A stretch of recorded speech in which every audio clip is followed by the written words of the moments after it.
कर्णावस्य विनिर्भिन्नौधिष्ण्यं संविविशुर्दिशः श्रोत्रेणांशेन शब्दस्य सिद्धिं येन प्रपद्यते। उसके पश्चात जो है ना विराट स्वरूप के कान प्रकट हुए, यानी कर्णों के छिद्र प्रकट हुए। तब उनमें उनका तन मात्रा क्या हुई? श्रवणेन्द्रिय, यानी सुनने की शक्ति, श्रवणेन्द्रिय प्रकट हुई। और फिर उनके अधिष्ठाता जो देव हैं, लोकपाल हैं, कौन है? दिशाएं। फिर दिशाओं ने प्रवेश किया और उन दिशाओं की कृपा से ही श्रवणेन्द्रिय के द्वारा जीव को जो है शब्द ज्ञान होता है, यानी हम गुरु के द्वारा सुन पाते हैं और कानों में शब्द पढ़ते हैं। तो वो श्रवणेन्द्रिय जो हैं उसके देवता दिशा हुए, उनके द्वारा ये कृपा हुई। त्वचमस्य विनिर्भिन्नां विविशुर्धिष्ण्यमौषधीः अंशेन रोमभिः यैरसो प्रतिपद्यते। फिर जो है वो विराट स्वरूप है ना, उन विराट स्वरूप में चर्म यानी चमड़ी उत्पन्न हुई। उसमें अपने अपने अंश से रोमों के सहित जो है ना सारी औषधियाँ उन्हीं के शरीर में प्रकट हो गई। और जिनसे रोम में यानी शरीर में खुजली आदि का अनुभव जो जीव कर पाता है, ये सब किसके कारण? ये सब रोमों के कारण और चर्म के कारण होता है, जिसकी उत्पत्ति का यहाँ पर वर्णन किया गया है। मेढ्रम तस्य विनिर्भिन्नम स्वदिष्ण्यम कौपाविशद रेतशांसेन ये नासावानंदम प्रतिपद्यते। फिर उसके जो है ना वो जो विशाल स्वरूप है भगवान का, विराट स्वरूप, उनके लिंग प्रकट होता है। फिर अपना उसमें आश्रय बनाया। उसके अधिष्ठाता कौन देव हैं? प्रजापति। तो प्रजापति जो है ना फिर अपनी तन्मात्रा यानी अंश वीर्य रूप के साथ में उसमें प्रवेश करते हैं और जिससे जीव जो है आनंद का अनुभव कर पाता है। ऐसा वर्णन सुखदेव बाबा करते हैं। गुदम पुंसो विनिर्भिन्नम मित्रो लोकेश आविशत पायुनांशेन ये नासौ विसर्गम प्रतिपद्यते। फिर जो है विराट स्वरूप के गुदा प्रकट होती है ना, और उसमें उसके जो लोकपाल हैं यानी अधिष्ठाता देवता हैं वो मित्र कहे गए। तो मित्र ने फिर जो है ना अपने अंश के साथ यानी पायु इंद्रिय जिसे कहते हैं उस तन्मात्रा के साथ उसमें प्रवेश किया। और उनका कर्म क्या? फिर ग्रहण त्याग रूपा यानी मल त्याग आदि के जो कर्म है जिससे जीव मल त्याग आदि करता है वो वाला कार्य करने के लिए उसमें वो मित्रदेव आकर के विराजमान हो गए।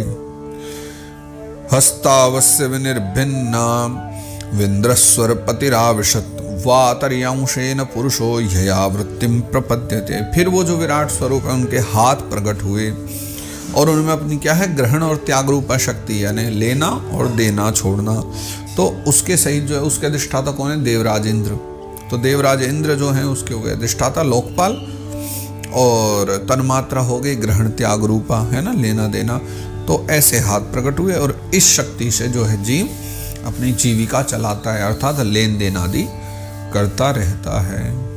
पादावस्य विनिर्भिन्नौ लोकेशो विष्णुराविशत गत्या स्वंशेन पुरुषो यया प्राप्यम प्रपद्यते। फिर उन विराट स्वरूप के जो है चरण प्रकट होते हैं और उनमें जो है अपनी पूरी शक्ति यानी गति के साथ, अब उसकी तन्मात्रा क्या हो गई या ये कहें उसकी शक्ति क्या होगी? कार्य क्या है? चलना फिरना। तो उस पूरी शक्ति के साथ उसमें भगवान विष्णु ने, लोकेश्वर विष्णु ने यानी जो उस लोक के उस समय मालिक कहे गए हैं उन विष्णु भगवान ने प्रकट की होकर के उसमें प्रवेश किया। और इसी गति शक्ति के द्वारा जीव जो है आने जाने की सभी क्रियाओं को करता रहता है।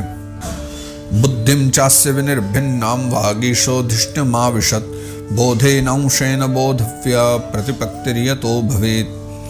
फिर जो है इसके बाद विराट स्वरूप जो है उनके शरीर में बुद्धि उत्पन्न हुई और अपने स्थान में जो है अपने अंश बुद्धि शक्ति के साथ जो है ना वाक्पति ब्रह्मा जी ने स्थान बनाया यानी ब्रह्मा जी ने प्रवेश किया। और इसी बुद्धि शक्ति के द्वारा जीव जो है ना वो ज्ञातव्य विषयों को जान लेता है, यानी जो जानने योग्य वस्तुएं उनको जानने की इच्छा रखता है और कभी कभी न जानने योग्य वस्तुओं में भी व्यक्ति उलझ जाता है इसी बुद्धि के कारण, जो ब्रह्मा जी जिसके अधिष्ठाता कहे गए हैं। हृदयं चास्य निर्भिन्नं चंद्रमाधिष्ण्यमाविशत मनसांशेन येनासौ विक्रियां प्रतिपद्यते। फिर हुआ विराट स्वरूप का हृदय प्रकट, हृदय प्रदेश प्रकट हुआ और उसमें फिर जो है ना अपने अंश मन के सहित चंद्रमा चले आए। यानी हृदय का कर्म क्या हुआ? विचार आदि करना अर्थात मन, और मन के जो देवता कौन है? अधिष्ठाता चंद्रमा, मन के देवता चंद्रमा।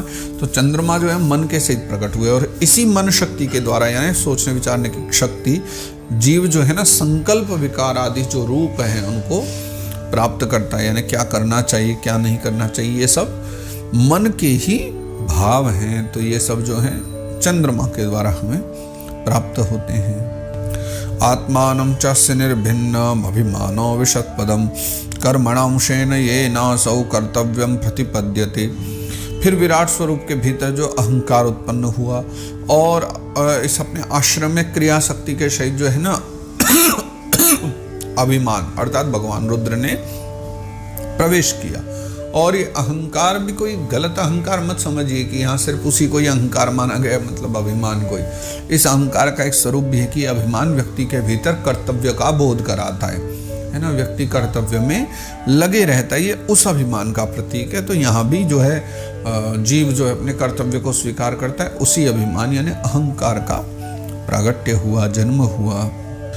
सत्वं चास्य विनिर्भिन्नं महान्धिष्णुमुपाविशत् चित्तेनांशेन येनासौ विज्ञानं प्रतिपद्यते।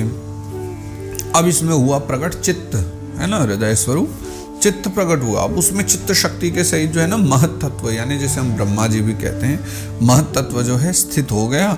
और इसी चित्त शक्ति से जीव जो है ना विज्ञान चेतना को उपलब्ध करता है। यानी चित्त हमारा जितना शुद्ध रहे, विचारधारा उतनी तीव्र होगी, और विचारधारा जितनी हमारी तीव्र होगी उतना ही हम ज्ञान और विज्ञान के विषय में अधिक से अधिक जान सकते हैं। चेतना, विज्ञान मतलब चेतना, है ना, जिसमें हम सदा सर्वदा स्थिर रहें, समझते रहें, वस्तुओं को बहुत गहराई से समझ पाएं, वो चित्त का ही कार्य है। तो इसलिए यहाँ पर फिर चित्त की उत्पत्ति को स्वीकार किया है। शीर्ष्णोष्य द्योधरापद्भ्याम खम्नाभेरुदपद्यत गुणानां वृत्तयो येषु प्रतीयन्ते सुरादयः। फिर ये जो विराट स्वरूप थे ना हमारे भगवान विराट, उनके क्या हुआ, शीर्ष्णोस्य द्यौर धरापद्भ्याम खम्नाभेरुदपद्यत, अर्थात वो विराट पुरुष जो है ना उनके सिर से स्वर्गलोक पैदा हुआ, पैरों से पृथ्वी, नाभि से अंतरिक्ष, आकाश जिसे कहते हैं। और फिर इनमें क्रमशः सत्व रज तम, इन तीन गुणों के परिणाम स्वरूप देवता, मनुष्य और प्रेत आदि देखे जाते हैं। यानी सत्व से देवता, रज से मनुष्य और तम से असुर आदि, या जिन्हें प्रेत आदि आप कह लो, वो सब भी प्रकट हुए हैं। गुणानां वृत्तयेषु प्रतीयन्ते सुरादयः। आत्यंतिकेन सत्वेन दिवं देवा प्रपेदिरे धराम रजस्वभावेन पणयो ये च ताननु।